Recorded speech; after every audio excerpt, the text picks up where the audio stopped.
మేము ఆనాడు మొట్టమొదటి ప్రాధాన్యతగా తెలంగాణ రాష్ట్రం ఏర్పడిన తర్వాత వ్యవసాయ రంగాన్ని తీసుకున్నాం. వ్యవసాయ రంగం, సాగునీటి రంగం. ఎందుకంటే నీళ్లు, నిధులు, నియామకాలను ఉద్యమ కాలంలో మేమే చెప్పినాం అధ్యక్ష.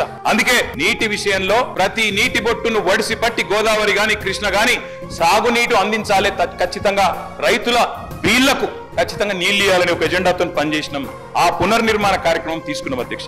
అందులో భాగంగానే అధ్యక్ష, రైతు ఒక్కడు చల్లగా ఉంటే పల్లె చల్లగా ఉంటది అధ్యక్ష. పల్లె కూడా అందరూ బాగుంటారు. ఎందుకంటే గ్రామీణ ఆర్థిక వ్యవస్థకు రైతు కేంద్ర బిందువు.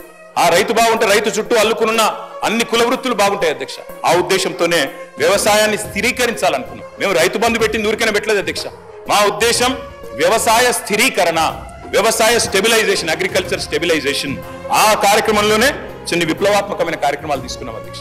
అందులో ముఖ్యమైనది అధ్యక్ష 24 గంటల నిరంతర విద్యుత్. తెలంగాణ వచ్చినాడు అధ్యక్ష, కరెంటు లేదు.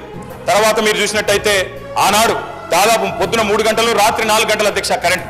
దొంగ రాత్రి, అర్ధరాత్రి వచ్చే కరెంటు కోసం కావలగాసే దుస్థితి. దాన్ని మార్చాలనుకున్నాం సమూలంగా. 24 గంటల నాణ్యమైన ఉచిత విద్యుత్ రైతులకు అందించిన ఒకే ఒక్క నాయకుడు భారతదేశంలో కేసీఆర్ గారు అధ్యక్ష.